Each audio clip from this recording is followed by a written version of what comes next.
3 वर्ष अघि स्थापना भएको दलले 3 दिनपछि नेपालमा झण्डै 2/3 सांसदको समर्थनमा शक्तिशाली सरकार गठन गर्दैछ। प्रधानमन्त्री बालेन्द्र शाह हुन् भन्ने प्रश्न छ। मन्त्री को होलान्? सभापति रवि लामिछाने र बालेन्द्र शाहको पक्षबाट को मन्त्रीमण्डलमा प्रवेश गर्छन् जस्ता प्रश्नहरूले तपाईँ हाम्रो जिज्ञासाको ग्राफ बढाइदिएको छ। मन्त्रीमण्डलमा लैजाने व्यक्तिहरूको छनौटमा अहिले रासोपाका प्रमुख नेताहरू व्यस्त छन् भन्ने थाहा पनि छ। उनीहरू बीच के कस्ता छलफल भइरहेका छन्, को व्यक्तिबारे छलफल चलिरहेको छ, यस्ता कुराहरू थाहा छैन। रासोपाले अहिले छान्ने मन्त्रीहरू आगामी 5 वर्षका लागि हुनुपर्छ। नेकपा यसले जस्तो 3-3 महिनाका लागि भए पनि आफ्ना 10 सांसद सबैलाई मन्त्री बनाउने धन्दा गर्ने छुट रासोपालाई छैन। अब बन्ने सरकारले पुरै 5 वर्ष काम गर्नुपर्छ। बीचमा अब मेरो पालो भन्दै रवि लामिछानेलाई पनि घुस्रिने छुट छैन।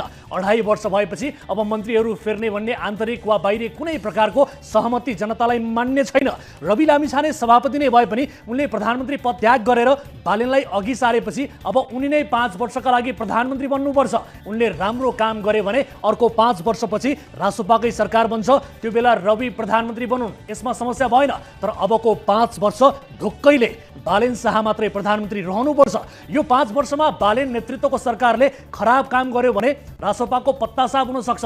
त्यो जोखिम उठाउन रासोपा तयार हुनै पर्छ। राम्रो काम गर्न, राम्रो मानिसहरूलाई मन्त्रीमण्डलमा लैजाने दबाब पार्टीमा हुन्छ। अब राम्रो भनेको चाहिँ के हो त? विश्वविद्यालयको डिग्री भएकालाई राम्रो मान्ने हो भने भ्रष्टाचारमा डामिएकाहरूको शैक्षिक योग्यता हेर्दा हुन्छ। त्यहाँ 90% भन्दा बढी उच्च शिक्षा हासिल गरेकै हुन्छन्। त्यसमाथि रासोपामा PhD गरेकै 9 जना छन्। 5-6 जना इन्जिनियर, केही चिकित्सक पनि छन्। राजनीतिक योगदानलाई राम्रो मान्ने हो भने यो पार्टीकै उमेर जम्मा 3 वर्ष छ। अनुहारलाई राम्रो मान्ने हो भने मिस नेपाल, मोडल, सेलिब्रिटीहरू नै रासोपामा सांसद छन्।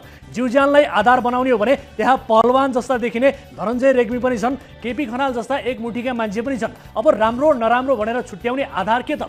यदि हाम्रो रायको यहाँ कुनै मूल्य हुन्छ भने हामी भन्छौँ कि जुन सांसद वा पात्रमा इमान र परिणाम दिन सक्ने सम्भावना देखिन्छ, पहिलो छनौटको आधार त्यही हुनुपर्छ। मान्छे इमानदार भएर मात्र पनि हुँदैन, परिणाम निकाल्न सक्दैन भने, परिणाम निकाल्ने मान्छेमा पनि इमान भएन भने त्यो प्रदीप अधिकारी जस्तो भएर निस्किन्छ। यदि रासोपाका 182 भन्दा बाहिर कुनै व्यक्तिमा साँच्चै क्षमता देखिएको छ भने त्यस्ता एकाध व्यक्तिलाई मन्त्रीमण्डलमा राख्दा फरक पर्दैन।